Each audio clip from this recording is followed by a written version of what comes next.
just wanted to do a quick overview, not really a demo of a system. This is more of a referee aid. Fantasy Nocturn OSR. So what I did here is I decided that the end games for the classic Fantasy OR and Fantasy Hexcrawl OSR needed a more detailed climax. Instead of reaching the end game and going straight to the death, I thought a more of tactical situation could be developed. And this is also a companion product with another one coming out, Tactical OSR, which offers a more detailed hex by hex description of combat. Fantasy Nocturn, as a referee aid, it actually also works solo. Now, I've been using this game, for instance, here when I did a solo demo of me moving through a den of thieves. Now, one of the big highlights of this product is the fact that I've broken down the typical dungeon crawl into 36 different distinct objectives, or what I call ordeals. So let's look at a few of them. The weird mishaps would be you need to survive a magical explosion, or recover from a memory loss, or overcome a nagging fear. Desperate acts, you need to hide from a patrol or escape from a cage. Classic obstacles would be you need to bridge a fissure or climb a wall. So as you're playing with this product, you can just drop your hazards, your ordeals, right on the map, or you can decide to, as the players do certain things like listen at doors or check at doors, you can just go to your digest here and figure, oh, they're going to listen at a door. Let me see, that's right here. Oh, 6-5. They're going to do an ordeal 6-5 to listen at a door, and they're going to use the stat perception. The guts of this game are the 36 different, let's call them adventures. These are just classic dungeon crawl type situations like the Den of Thieves that I have on the opposite page. You get a full-blown map, you get a description which also has some modifiers to make it a little bit more unique just for your characters. Let's grab a random one. How about the Blood Eaters? The Blood Eaters, a place of darkness. The curse on the dwelling underground chambers was rectified in a previous age but never fully healed. And then it has a map that shows you're going to be fighting this large flea-like monster that each time you fight it, it's going to grow a little bigger.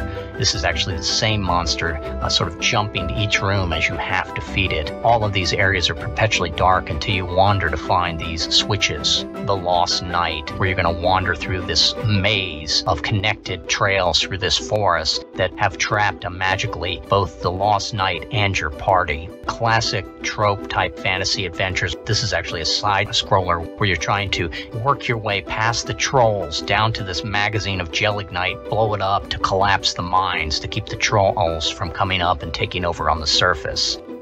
The Possessed Garrison, fire pits, crypts, ancient tombs with mummies, mad scientists.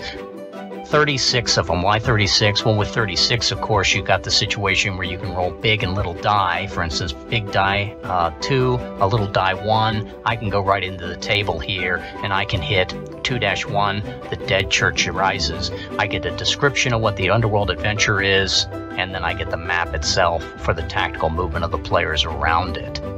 I've seen a lot of random dungeon generators, but what they really lack is some sort of cohesive idea. And the other thing about these is there is cleverness that I help you as a referee. In this one, the Rays are actually taking part of this material, this fungus material, and adding it to this fungus material to create these super skeletons. In this tower sequence, minions of a wizard have been left here after the wizard probably is long gone. They're still maintaining the actual chemical lab by rote memory. The area outside of the tower is turning orange from the extra chemicals that are being produced and thrown off the tower just to make room for the new ones. Almost a Mickey Mouse, a Sorcerer's Apprentice, but with more evil overtones. 36 different quests. And these can either one-for-one match up. For instance, my Den of Thieves might match up with a kill-a-motivated champion, or that kill-a-motivated champion might be in that wizard tower. That might be one of those minions that is actually keeping the whole thing working. These could be given to the players ahead of time as they move across the map or through the underworld until they reach the end game. They know they are going to slay all the invading denizens within a mine, or they're going to rescue a guarded captive. And if need be, you can put a geese on them so that they're forced to do these actions. Finally, here's my little cheat sheet of just graphics. Fantasy Nocturn OSR, first referee supplement for the OSR line. More later.